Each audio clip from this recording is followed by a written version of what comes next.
Welcome to Obi-Wan Studios. In keeping with the theme of the 20th anniversary of Revenge of the Sith in 2025, I have another awesome set based on Episode 3 to review for you guys, the 7661 Jedi Starfighter with Hyperdrive Booster Ring. This set released in the summer of 2007 for the 30th anniversary of Star Wars for $50, and it retired at the end of 2008. Today, if you want one of these sealed in the box, you can expect to pay about $450 based on sales data from Brick Economy. The Jedi Starfighter with Hyperdrive Booster Ring contains 575 pieces and 2 total minifigures. We have Kit Fisto, the very first Kit Fisto minifig ever for LEGO Star Wars, and Obi-Wan Kenobi, so a pretty awesome lineup considering you only really expect to get one minifig with a Jedi Starfighter set, especially for back in the day, so getting that brand new Kit Fisto minifig was certainly an iconic moment in LEGO Star Wars' history. Now when it comes to Obi-Wan's Jedi Interceptor from Episode 3, most people associate him with the red one that you see him flying at the beginning of the movie when him and Anakin are off to rescue Chancellor Palpatine, but this one is based on the one that we see him flying to Utapau in search of General Grievous, so I think it's really awesome that LEGO actually made this version of Obi-Wan's Jedi Interceptor over making just another red one. It's cool, it's different, and I'm a big fan of them making this specific version. Now when it comes to the box art, there is something that's a little odd, I think, in that it actually looks like it's Mustafar on the front of the box to me rather than Utapau. So in terms of the context of where this Jedi Starfighter is from in the movie, it doesn't make the most sense. But having said that, I still think the box art looks really great with the Jedi Interceptor detaching from the Hyperdrive ring. You also have a small window showing Kit Fisto and Obi-Wan as well. The traditional minifig window is on the top of the box that we're used to seeing on more modern boxes. On the right side of the box as well, we have the large 30 years of LEGO Star Wars logo, indicating of course that this is a 30th anniversary set. And then on the back of the box, we have all of the set's play features highlighted, along with some other sets from the year, like that iconic 7662 MTT.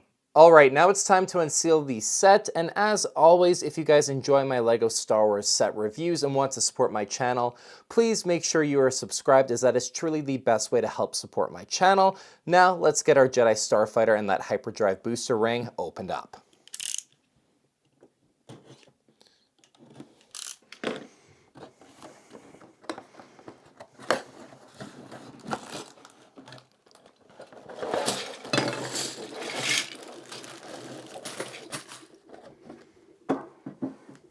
Alright, with everything taken out of the box, we have our large instructions manual. As you guys can see here, the exact same artwork that's on the box is on this one.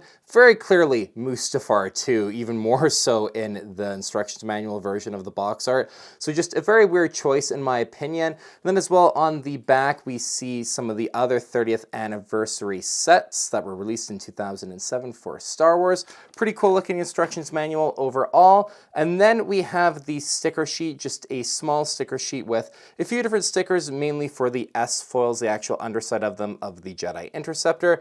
Then we also have the little cockpit piece as well for the build. This piece unfortunately was a bit beat up out of the box. On the one side it's got a few marks, so just not ideal, obviously, to have that not come out in perfect condition for technically a brand new set. And then in total we have 8 unnumbered bags, a couple of small ones, and 4 larger ones as well with bigger pieces. So now I'm going to go and build this Jedi Starfighter with the Hyperdrive ring, and I'll check back in with you guys once it's all done.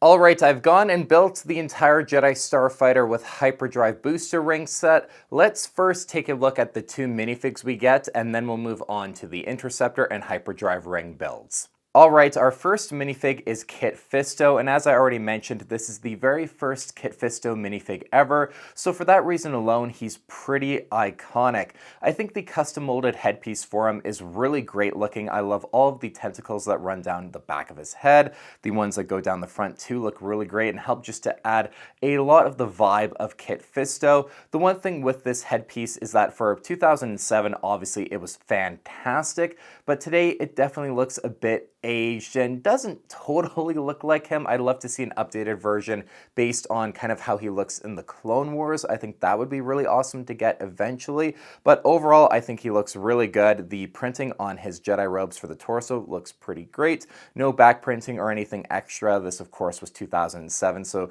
pretty bare bones in terms of the actual details you get from minifigs back in the day for LEGO Star Wars. He does come with his green lightsaber as well, which looks nice. Overall, just an awesome addition to even get Kit Fisto in this set. And then we have our episode 3 version of Obi-Wan Kenobi. He looks pretty great overall. The hairpiece certainly is a very dated part of the minifig. It's that kind of basic, classic LEGO Star Wars hairpiece.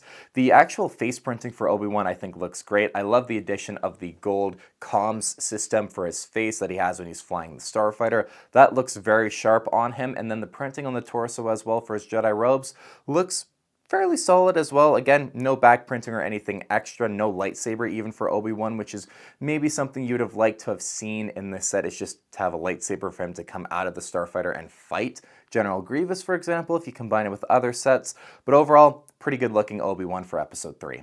Overall, I think getting both Kit Fisto and Obi-Wan Kenobi out of a set like this is really great. Back in the day when it comes to Jedi Starfighter sets, you were used to only getting one minifig out of them, so LEGO kind of transitioning into adding more value into the Jedi Starfighter sets based on the number of minifigs is always great to see, and that exclusive at the time at least Kit Fisto minifig surely made this set quite a highlight back in 2007. Moving on now to our Jedi Starfighter build, and I just have so much nostalgia for this era of Jedi Interceptor builds from LEGO Star Wars. I only ever had the yellow Anakin's version from episode 3 right when it released. I believe that was 2005 that set came out in. But this version with the blue I think looks so amazing. It's easily my favorite looking Jedi Interceptor from the kind of mid-2000s, right after the release of episode 3. It just looks so sharp in the contrast between kind of the white, the gray, and the blue. It looks absolutely fantastic in my opinion. Now quickly diving into the details of this Jedi Interceptor build, at the front we have the two main laser cannons. I love the transparent darker blue look in terms of the contrast with all of the other colors for this build. Then on the outsides of the cannons we have two stickers.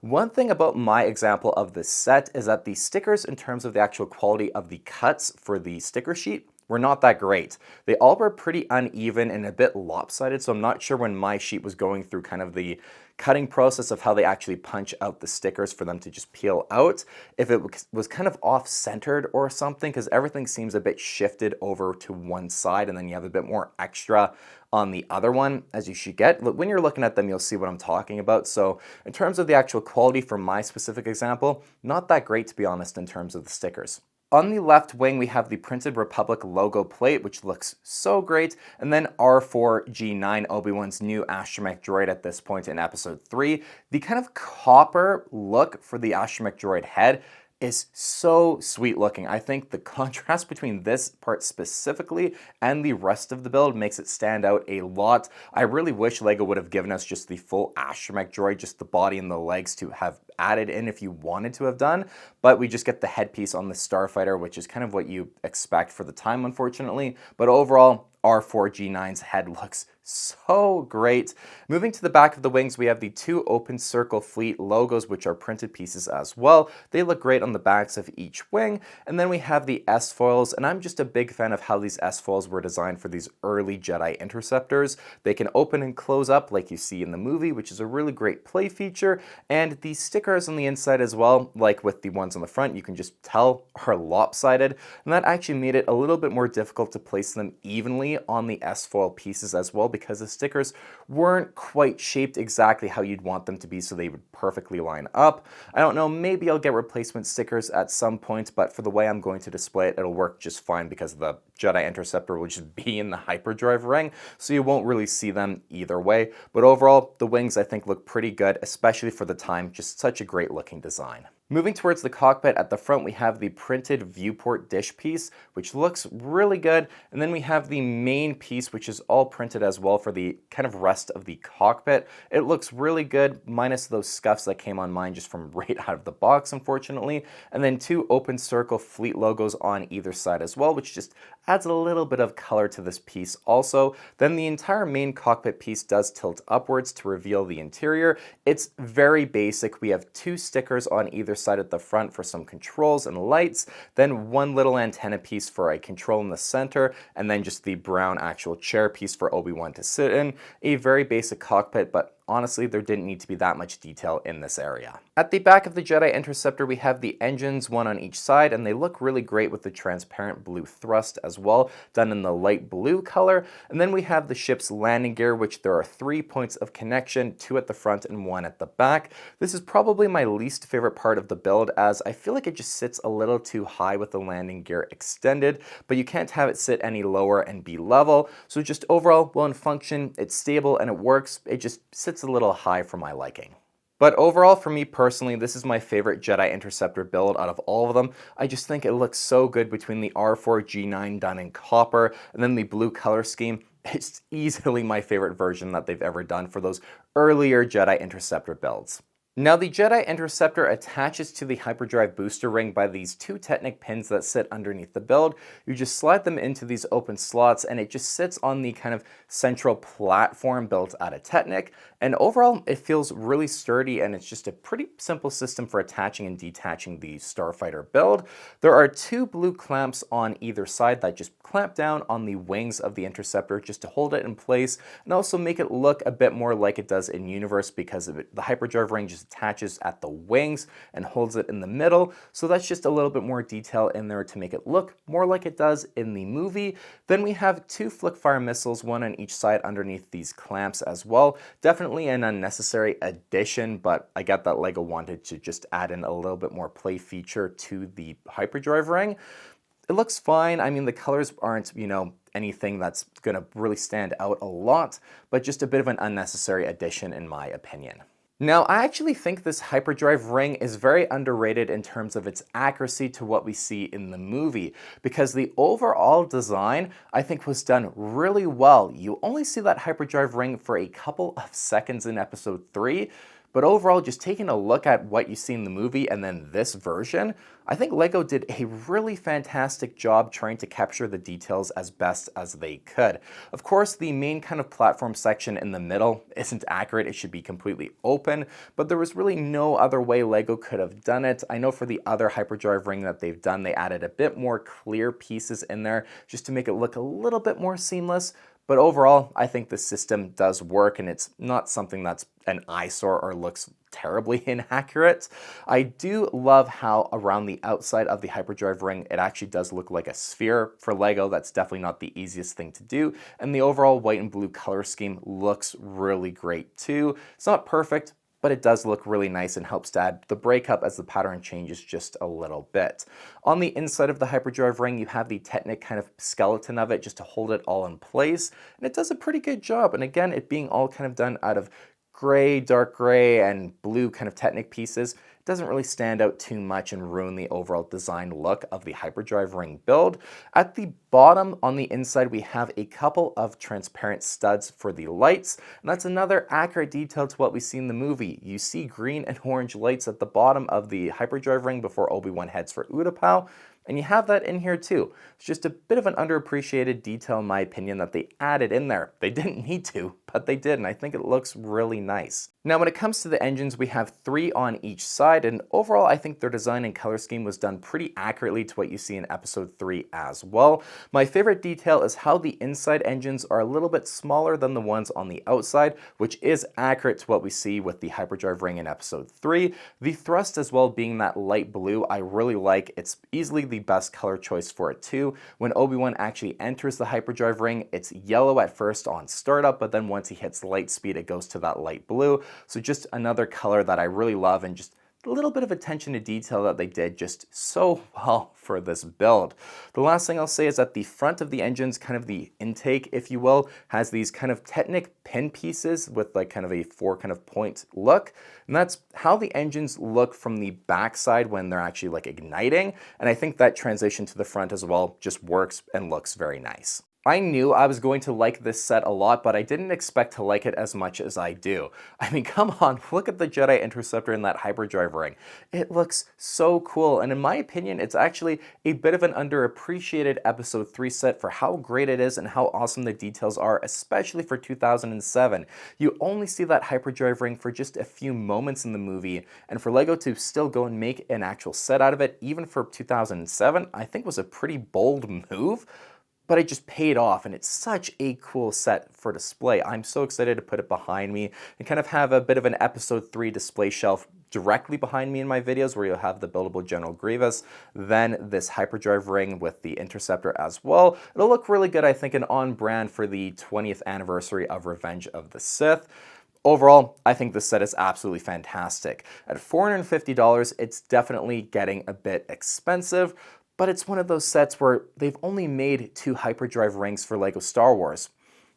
And it's so cool. It's so different. And to me, the color scheme, the blue and white overall, looks fantastic. I think the hyperdrive ring just looks really great too. And as I just went over, it's pretty accurate as well, especially for the time. That couldn't have been easy to do. So all those little details just make me appreciate this set a lot more. And then the minifigs as well. Getting Kit Fisto, the very first one ever. Such a great moment and great thing to come out of this set. Then Obi-Wan as well, as you would expect him to be. But that Kit Fisto is kind of the highlight in terms of the minifigs for me personally. Overall, I think this set is pretty much perfect. There's really not much more I could have LEGO could have done to make it even better. I think they just did a really great job, and this is easily, for me personally, one of the best Episode 3 sets of all time. Thank you for watching my review of the 7661 Jedi Starfighter with Hyperdrive Booster Ring. If you enjoyed the video, please remember to leave a like, and as always, let me know your thoughts on this set in the comments down below. Do you think it's one of the best Episode 3 sets of all time? Let me know, and if you made it all the way to the end of the review, please consider subscribing if you haven't already and you want to just support my videos, support my channel. It's greatly appreciated. Until the next video, you guys, thank you again so much for watching, and I will see you on the next LEGO Star Wars review.